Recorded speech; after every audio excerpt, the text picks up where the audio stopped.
আসসালামু আলাইকুম। আমি আতিকুল্লাহ, ফ্রি বাংলা টিউটোরিয়ালের পক্ষ থেকে আপনাদেরকে স্বাগতম। আমার সামনে উইন্ডোটি দেখে অলরেডি আপনারা বুঝে ফেলেছেন যে আজকে আমরা একটি নতুন টিউটোরিয়াল সিরিজ শুরু করতে যাচ্ছি, যেটি হচ্ছে ইলাস্ট্রেটর নিয়ে। এবং যারা আমার সম্পর্কে জানেন এবং যারা আমার আগে টিউটোরিয়ালগুলো দেখেছেন, তারা অনেকে জেনে থাকবেন যে আমি অ্যাকচুয়ালি গ্রাফিক্সের মধ্যে দিক দিয়ে বা গ্রাফিক্সের টুলসের দিক দিয়ে অতটা পারদর্শী নই। তো তারপরও আমার যতটুকু বেসিক আইডিয়া রয়েছে, সেই বেসিক আইডিয়াগুলো থেকে আপনাদের সাথে শেয়ার করার জন্যই আমি এই টিউটোরিয়ালটি শুরু করতে যাচ্ছি। তো প্রথমেই আমার ইলাস্ট্রেটরে আমি টিউটোরিয়ালটি শুরু করার পূর্বে আপনাদের একটি ব্যাপার সম্বন্ধে জানাতে যাচ্ছি, যে প্রথমে আমরা কেন ইলাস্ট্রেটর ইউজ করব। ইলাস্ট্রেটর আমাদের ভেক্টর গ্রাফিক নিয়ে কাজ করে, এবং অন্যান্য যেমন ফটোশপ, তারা রাস্টার বা টাইপের গ্রাফিক নিয়ে কাজ করে। এবং what is the difference between raster এবং ভেক্টর? রাস্টার এবং ভেক্টরের মধ্যে পার্থক্য হচ্ছে যে রাস্টার গ্রাফিক, আপনি এটিকে যখন আপনি বড় করবেন, স্বভাবতই সেটি ফেটে যাবে। কিন্তু আপনি ভেক্টর গ্রাফিক দিয়ে যখন কাজ করবেন, তখন আপনার ভেক্টর গ্রাফিকের কাজই হচ্ছে যে হরিজন্টালি এবং ভার্টিক্যালি সে পিক্সেল ওয়াইজ তার ডেটাগুলো, যেই বিন্দুগুলো থাকে সে বিন্দুগুলো ফিল আপ করে জিনিসটাকে বড় করে দেয়, যার ফলে ডেটাগুলো ফাটে না, গ্রাফিক্সটা ফাটে না। তো আমি যে ব্যাপারটি কথা বলতে যাচ্ছি বা বলছি, সেটি আপনাদেরকে বোঝানোর জন্য, যে এখানে দেখুন বাম পাশে আমার যে লোগোটি রয়েছে ফ্রি বাংলা টিউটোরিয়ালের, এবং ডান পাশে যে আমার লোগোটি রয়েছে ফ্রি বাংলা টিউটোরিয়ালের, এই দুটি লোগো দেখতে একই রকম হলেও এই দুটির মধ্যে পার্থক্য রয়েছে। এই বাম পাশের যে লোগোটি রয়েছে সেটি হচ্ছে আমার রাস্টার ইমেজ, যেটি হচ্ছে আমার ভেক্টর নয়, এবং এটি হচ্ছে আমার ভেক্টর ইমেজ। এবং এই দুটির মধ্যে পার্থক্য হচ্ছে যে দুটি আমার দেখতে একই রকম দেখা গেলেও আমি এটিকে যদি বড় করি তাহলে দেখা যাবে যে এটি ফেটে যাচ্ছে, এবং ভেক্টরের ফাইলটি যদি আমি বড় করি তাহলে এটি ফাটবে না। তো এটি চেক করার জন্য ধরুন আমি এখান থেকে জুম টুল দিয়ে ধরুন আমি এটিকে এখানে বড় করলাম, আরো বড় করলাম। এখানে দেখুন যে এই যে কোণাগুলো আছে, এই যে কোণাগুলো, সেই কোণাগুলো এখানে দেখুন কাটা কাটার মতো হয়ে আছে, মানে এই জিনিসগুলো ফেটে যাচ্ছে এবং জিনিসটা সুন্দর দেখাচ্ছে না। তো এবার এবার আমি যদি পূর্বের অবস্থায় ফিরে আসি, এবার এটিকে যদি আমি বড় করি, তাহলে এখানে দেখুন যে আমার এই যে কোণাগুলো রয়েছে সেই কোণাগুলো স্মুথ, এবং এটি আমি বড় করলেও এটি ফাটছে না। তো এই হচ্ছে আমার ভেক্টর এবং রাস্টার ইমেজের মধ্যে পার্থক্য। যে এখন আপনি বলবেন যে আমি এটিকে বড় করেই বানাবো, তাহলে ফাটবে না। তো এটি বড় করলেও যতই বড় করেন না কেন, এক সময় না এক সময় সেটা ফেটেই যাবে। তো আমি কেন ওই সাইজের দিক দিয়ে চিন্তা করে আলাদাভাবে সময় নষ্ট করব? আমি যদি ভেক্টর দিয়ে এই জিনিসটি তৈরি করি, তাহলে আমার সেটিকে সেদিক থেকে চিন্তা করার দরকার পড়ছে না। তো এখন প্রথমেই আমি আপনাদেরকে এই ইলাস্ট্রেটরের ইন্টারফেস সম্বন্ধে আপনাদেরকে পরিচয় করে দিতে চাচ্ছি, এবং সেটি পরিচয় করার আগে আমি এখানে বলে নিচ্ছি যে এটি হচ্ছে আমার মেনু বার। এবং এখানে এই মেনু বারের প্রতিটির মধ্যে ক্লিক করলে আপনার এখানে তাদের যে সাব মেনুগুলো, সেই মেনুগুলো ওপেন হবে। এবং এই মেনু বারের মধ্যে আমি প্রথমে যেটির মধ্যে যেতে যাচ্ছি সেটি হচ্ছে প্রিফারেন্স এবং জেনারেল। এবং এখানে শর্টকাট কি দেওয়া রয়েছে, যে কন্ট্রোল কি। একটি কথা বলে রাখি, সেটি হচ্ছে যে আমার ইলাস্ট্রেটরে যারা গ্রাফিক্সের কাজ করে থাকেন, বা ইলাস্ট্রেটরে না, যারা গ্রাফিক্সের কাজ করে থাকেন, তারা স্বভাবতই অনেক বেশি শর্টকাট কি ইউজ করতে পছন্দ করেন, কারণ তাতে দ্রুত কাজ করা যায়। তো এই জন্য শর্টকাট কিগুলো যখন আপনি কাজ করতে করতে আপনার আয়ত্তে চলে আসবে, এগুলো আলাদা করে মুখস্থ করার কোনো দরকার নেই। তো এখানে দেখুন প্রথমে জেনারেলের ভেতর যে আমার কিবোর্ড ইনক্রিমেন্ট, যে আমি যখন আমার অ্যারো, কিবোর্ডের অ্যারো চিহ্ন দিয়ে ডানে বামে নিব, সেটি কত পিক্সেল ডানে বামে নিব সেটি আপনি এখানে বেশি কম দিতে পারেন আপনার অনুযায়ী। বাট আমি মনে করি যে যেটি বাই ডিফল্ট রয়েছে সেভাবে দিলেই ভালো। এবং এখানে আপনার কোণাগুলো মানে আপনার যে গ্রাফিক্সটা তৈরি করবেন সেটির কোণার টার অ্যাঙ্গেল কত ডিগ্রি অ্যাঙ্গেলে, সরি কোণা না, মানে এটা নিচেরটা হচ্ছে কোণার ব্যাপার, আর উপরেরটা যেটা এটা হচ্ছে অ্যাঙ্গেল, যে আপনি কত ডিগ্রি অ্যাঙ্গেলে এটি আমরা শিফট টিপ দিয়ে প্রেস করে এটিকে 45 ডিগ্রি বা এরকম ভাবে অ্যাঙ্গেল করতে পারি। তো এখানে বাই ডিফল্ট 0 ডিগ্রি রয়েছে, আপনি চাইলে এটা 45, 90 এরকম ভাবে যত ইচ্ছা অত ডিগ্রিতেও করতে পারেন। এরপর হচ্ছে কর্নার, যে আমার কোণাগুলো যে আমি তৈরি করব সেই কোণাগুলোর কত পিক্সেল রেডিয়াস থাকবে সেটি। আর এটির পর এখানে যেটি রয়েছে সেটি হচ্ছে ইউজ, এই যে কার্সরটি এটি যদি আমি ক্লিক করি তাহলে যেখানে দেখুন যে যেটি হচ্ছে সেটি হচ্ছে যে যখন আমি এখানে এই ল্যাসো টুলটার মধ্যে ক্লিক করলাম তাহলে এখানে দেখুন যে আমার চার কোণা একটি আইকনের মতো আসছে, এবং এভাবে আমি আমার ল্যাসো টুল সিলেক্ট করতে পারি। কিন্তু এটিকে যদি আমি উঠিয়ে দিই, ফর এক্সাম্পল এটিকে যদি উঠিয়ে দেই এবং এরপর যদি আমি আমার ল্যাসো টুলের মধ্যে ক্লিক করি তাহলে দেখুন এইবার আমার ল্যাসো টুলের আইকনটি অন্যরকম হয়ে গেছে। এবং এর ফলে আমি বুঝতে পারছি যে আমার মাউসের পয়েন্টার দেখে যে আমি কোন টুলসটি ইউজ করছি, এটি বুঝতে সুবিধা হয়। তো এটি সম্পূর্ণ আপনার ব্যক্তিগত ব্যাপার যে আপনি কোনটি দিয়ে কিভাবে কাজ করবেন, এটি সিলেক্ট করে রাখবেন কি রাখবেন না, বাট আমি দেখিয়ে রাখলাম যে এটি এভাবে চেঞ্জ করা যেতে পারে। এবং এখানে আর যেটি রয়েছে সেটি হচ্ছে যে স্কেল স্ট্রোক ইফেক্ট, এটি আমরা ইউজ করতে পারি। এবং এটি সম্বন্ধে আরো বিস্তারিত পরবর্তীতে আলোচনা করা হবে। এবং এরপর হচ্ছে আমার টাইপের মধ্যে যদি আমরা যাই তাহলে এখানে দেখব যে আমার সাইজ, ট্র্যাকিং, ব্যালেন্স শিফট এই জিনিসগুলো এখানে রয়েছে।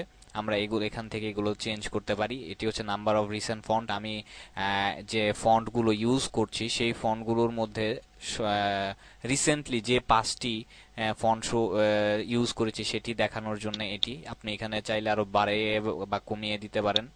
এরপর হচ্ছে ফন্ট প্রিভিউটি যদি আমি উঠিয়ে দেই তাহলে যেটি হবে যে শুধুমাত্র ফন্টের নাম দেওয়া থাকবে, কিন্তু ফন্টটি দেখতে কেমন সেটি দেখা যাবে না। এতে যেটা হবে যে আপনার দ্রুত আপনার কাজ করবে, কিন্তু এতে অসুবিধা হচ্ছে যে স্বভাবতই আপনার ফন্টের নাম সবসময় মনে নাও থাকতে পারে। সুতরাং আপনি একটা ফন্ট চুজ করার ক্ষেত্রে আগে থেকে যদি ফন্টটি দেখে নিতে পারেন প্রিভিউটা তাহলে আপনার জন্য সুবিধা হতে পারে, এবং সেটি স্মল, মিডিয়াম, লার্জ যেভাবে আপনি দেখতে চান। এরপর হচ্ছে ইউনিট। ইউনিটের মধ্যে আমি যেটি হচ্ছে যে আপনার জেনারেল ইউনিটটি কিভাবে নির্ধারণ করা হবে, পিক্সেল, পয়েন্ট, ইঞ্চি, মিলিমিটার, সেন্টিমিটার এগুলো। স্ট্রোকের ইউনিটটি কিভাবে হবে, পয়েন্ট আকারে, ইঞ্চি আকারে, পিক্সেল আকারে অথবা মিলিমিটার, সেন্টিমিটার এইসব। টাইপ এখানেও সেম।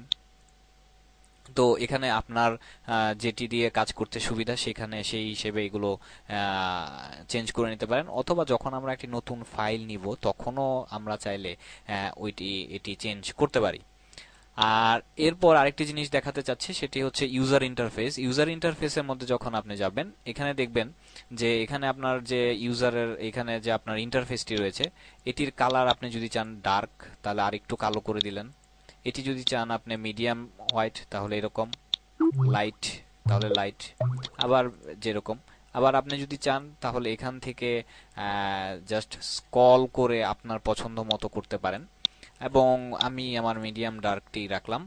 এবং এখানে নিচে যে আমার ক্যানভাসটি রয়েছে সেই ক্যানভাসটি হোয়াইট, যে পিছনের ব্যাকগ্রাউন্ডটি হোয়াইট থাকবে না আমার ম্যাচ করে এটার যে কালার সেই কালারের সাথে ম্যাচ করে থাকবে, তো সেটি। এবং এখানে হচ্ছে ওপেন ডকুমেন্ট। এবং ওপেন ডকুমেন্টের ব্যাপারটি হচ্ছে যে আপনি একটি ফাইল ওপেন করলেন একটি ট্যাবের মধ্যে থাকবে, দ্বিতীয় ফাইল ওপেন করলে আরেকটি নতুন ট্যাবের মধ্যে ওপেন হবে, এটির জন্য ট্যাব ট্যাব ট্যাব আকারে থাকবে। এটি অনেকটি সুবিধা বলে আমি মনে করি। এবং এটি হচ্ছে অটো কলাপস, যে আপনার কাজ শেষ হয়ে গেলে এগুলো আবার অটো কলাপস হয়ে যাওয়ার ব্যাপারটি। তো এগুলো আপনারা আস্তে আস্তে সবগুলো সম্বন্ধে আশা করি ধারণা পেয়ে যাবেন। এরপর এটি হচ্ছে কন্ট্রোল প্যানেল। এখানে আপনি যে টুলসটি সিলেক্ট করবেন সেই টুলসের সাথে এটি একটি ডাইনামিক প্যানেল, সো যে টুলসটি আপনি সিলেক্ট করবেন সেই টুলসের সাথে এটি রিলেটেড থাকবে। যে আপনার সেই টুলসের সাথে ইয়া করে চেঞ্জ হবে, এবং এটিকে আপনি ড্র্যাগ এন্ড ড্রপ করে এটিকে নাড়াতে পারবেন,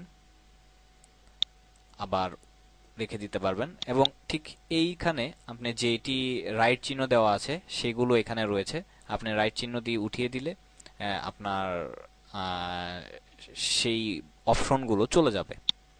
এবং আরেকটি কথা, যে আমি যদি এটিকে, এইখানে যে এগুলো কমলা রঙের কালার রয়েছে, এটি অ্যাকচুয়ালি যখন আমি আমার এই স্কিনটি ছোট হয়ে যাবে তখন এই কমলা রঙের কালারগুলো চলে যাবে আর অন্যগুলো থেকে যাবে। এবং এক শেষ, যদি শেষ পর্যন্ত যদি সবগুলোই চলে যায় তখন স্বভাবতই আমার আস্তে আস্তে জিনিসগুলো কলাপস হতে থাকবে। এবং এখানে দেখুন যে আমি টেক্সট টুলটি যখন নিলাম, এখানে আমার সেটি টেক্সট টুলসের অনুযায়ী আমার এই কন্ট্রোল প্যানেলটি চেঞ্জ হয়ে গেছে। এরপর এটি হচ্ছে যে আমার টুল প্যানেল, এবং এখানে টুলসে বিভিন্ন ধরনের টুলস রয়েছে। এবং এখানে দেখুন কিছু কিছু টুলসের মধ্যে কোণার মধ্যে একটু সাদা রঙের একটু দাগ রয়েছে।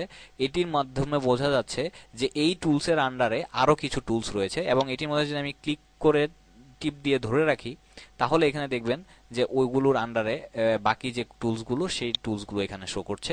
ঠিক ওইখান থেকে পরে আপনি যেটি ইচ্ছা সেটিকে সিলেক্ট করতে পারেন। এবার টেক্সটের মধ্যেও ঠিক ক্লিক করার পর এখানে আপনি দেখতে পাচ্ছেন যে আরো কিছু টুলস রয়েছে, সেইগুলো এখানে দেখা যাচ্ছে। এরপর এটি হচ্ছে স্ট্রোক এবং ফিল এবং স্ট্রোক, এবং ফিল স্ট্রোকের এখানে কালার এবং গ্রেডিয়েন্ট, এবং এই ফিলটিকে যদি আপনি কেটে দিতে চান তাহলে এখানে নান, আর যদি স্ট্রোকটিকে দিয়ে দিতে চান তাহলে এটি হচ্ছে কালার বা ইয়া। এবং এখানে কোনটি আপনি ইউজ করবেন, এবং এখানে বলে রাখি ফিল জিনিসটি হচ্ছে যে আপনি ধরুন একটি বক্স নিলেন ফিল দিয়ে, ফিল দিয়ে যদি আপনি একটি বক্স নেন তাহলে এখানে দেখুন এটির ব্যাকগ্রাউন্ডের মধ্যে আমি এটি দুইটি কালার দেই তাহলে আমাদের জন্য বুঝতে সুবিধা হবে। তো এখানে দেখুন যে আমার এখানে আমি যদি এই ব্ল্যাক কালার দিয়ে ফিল করলাম, ভিতরের অংশটুকু কালো হয়ে গেছে। এবং এবার যদি আমি আমার এই ব্ল্যাক কালারটুকু নান করে দেই, নান করে দিয়ে এটিকে উপরে তুলে নিয়ে আসি, এবং এবার যদি একটি বক্স আঁকি তাহলে এখানে দেখুন যে আমার এই বক্সের চারপাশে যে ব্রাউন কালার দিয়েছিলাম কমলা, সেই কমলা কালারটি এখানে শো করছে, এবং ওটি আমার উজ্জ্বল হয়ে রয়েছে। তো সেই হিসেবে আমরা ফিল এবং স্ট্রোকের কাজ হচ্ছে এটি। ফিল হচ্ছে ভিতরের অংশটিকে সে কালার করবে, আর স্ট্রোক হচ্ছে বাইরের আউটলাইনটুকুকে কালার করবে। এবং এটিকে উল্টাপাল্টা কালার চুজ করার জন্য, মানে এটার কি বলে, পরিপূরক কালার চুজ করার জন্য আমরা এখানে এই অ্যারো চিহ্নটি ইউজ করতে পারি। এবং এটির এখানে শর্টকাট কি হচ্ছে শিফট এক্স, এটির উপরে মাউস নিলে আমরা দেখতে পাচ্ছি। এবং এটি হচ্ছে আমার স্ক্রিন মুড, যে আমার চেঞ্জ মুড, স্ক্রিনটি চেঞ্জ করার জন্য। আর এরপর এখানে নিচে যেটি রয়েছে এটি হচ্ছে যে আমার এটির কি বলে percentage zoom in zoom out করার জন্য। এবং এটি আমরা কন্ট্রোল প্লাস টিপ দিয়ে বড় করতে পারি, কন্ট্রোল মাইনাস টিপ দিয়ে ছোট করতে পারি, আবার কন্ট্রোল জিরো টিপ দিয়ে আমার এই স্ক্রিনের সাথে মিলিয়ে সমান সমান করে করতে পারি। এখানে আমার একটি মাত্র পেজ লেআউট নিয়েছি। যদি আমার একাধিক লেআউট থাকতো তাহলে আমরা এইখানের এই অংশটিকে যেখানে রয়েছে এই অংশটির এখানে ক্লিক করে আমরা দ্বিতীয় পার্টে বা তৃতীয়, যেটির মধ্যে সিলেক্ট করব সেই দ্বিতীয় পার্ট বা তৃতীয় পার্টের মধ্যে যেতে পারবো। আর এখানে যে লেখা রয়েছে যে সিলেকশন, এই সিলেকশনের এখানে হচ্ছে যে আপনি যে টুলসটি এখন সিলেক্ট করা রয়েছে সেই টুলসটি, ধরুন আমি এখন টেক্সট টুলসটি সিলেক্ট করলাম, তাহলে এখানে দেখুন টাইপ টুলসের নামটি এখানে শো করছে। এবং এখানে আমার সেই টুলস এখানে ক্লিক করে সেই টুলসের বিভিন্ন অপশনগুলো আমরা দেখতে পারি। এটা গেল এটা। আর এটাকে আমরা এখানে ক্লিক করে এক লাইনে করে ফেলতে পারি, আবার এখানে ক্লিক করে 2 লাইনে করতে পারি। আমরা ইচ্ছা করলে এই ট্যাবগুলোরে আলাদা করে ফেলতে পারি, আবার এখানে রেখে দিতে পারি। আবার এদিক থেকেও এখানে দেখুন যে এটি হচ্ছে আরেকটি টুল প্যানেল, যেটির মাধ্যমে আমরা আরো অ্যাডভান্স লেভেলের জিনিস ফোন লাগে তখন সেটি নিয়ে আমরা বিস্তারিত কাজ করার জন্য এগুলো দরকার পড়তে পারে লাগে। এবং এটিকে আমরা এখানে কলাপস আবার বর্ধিত করতে পারি, এবং এটিকে আমরা সম্পূর্ণ সবগুলোকে ধরে টেনে আলাদা করতে পারি। আমরা উপরে নিচে আরেকটির মধ্যে নিয়ে বসায় দিতে পারি আমাদের ইচ্ছা মতো করে, এরকম ভাবে। এবং এটির মধ্যে যদি আমরা যাই, যে ফর এক্সাম্পল এটির মধ্যেও আবার আরো যে যে অপশনগুলো রয়েছে সেই অপশনগুলো এখান থেকে আমরা সিলেক্ট করতে পারি, এবং আমাদের দরকার না থাকলে এগুলো আমরা কেটে দিতে পারি। আমাদের পুরো কাজ শেষ হয়ে গেলে এগুলো আমরা কলাপস করে দিতে পারি, এবং সরাসরি এখান থেকে ক্লিক করে আমরা সেগুলো এখান থেকে সিলেক্ট করতে পারি। এটি হচ্ছে আমার একদম প্রাথমিক অবস্থায় আমার এটি ধারণা দেওয়া হলো। এবং আরেকটি লাস্ট যেটি আমি বলতে যাচ্ছি যে একদম শুরুর ক্ষেত্রে, সেটি হচ্ছে যে আমি যদি ব্রিজের সাথে কানেক্ট করতে, যেটা ব্রিজ ওয়েবসাইটে যে সফটওয়্যারটির মধ্যে ইউজ করতে চাই তাহলে এটি ইউজ করতে পারি। আমার এখানে লেআউটটা কেমন হবে সেটা সিলেক্ট করতে পারি। আর এখানে যেটি রয়েছে যে আমার এসেনশিয়াল, এখানে কিছু বাই ডিফল্ট তৈরি করে দেওয়া এসেনশিয়াল একটি, এবং অটোমেশন যে কোনটি দেখতে আউটলুকিং, এখানে লেআউটটা কি কিরকম ভাবে সাজানো হবে সেই জিনিসগুলো এখানে দেওয়া আছে।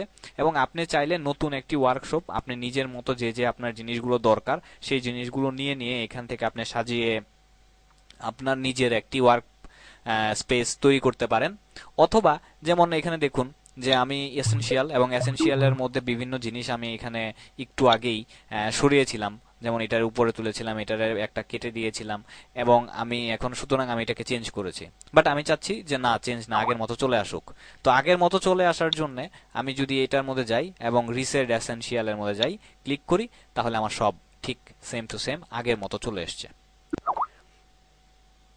তো এটা হচ্ছে আমার এই প্রথমত একদম শুরুর দিকে আমার কিভাবে জিনিসগুলো কাজ করতে হবে। এবং এখানে আরেকটি কথা বলে রাখি যে কোনো উইন্ডো, ফর এক্সাম্পল এখানে যে উইন্ডো রয়েছে, আপনার এটি ছাড়াও আরো কিছু উইন্ডো কাজ করা দরকার, সেটি আনার জন্য আমরা উইন্ডোতে গিয়ে এখানে যে যে জিনিসগুলো বাম পাশে টিক চিহ্ন দেওয়া রয়েছে তাহলে বুঝবো যে এগুলো অলরেডি এখানে রয়েছে, আর যেগুলো টিক চিহ্ন নাই সেগুলো আপনি এই সিলেক্ট করে সেগুলো এখানে টুলস নিয়ে আসতে পারেন।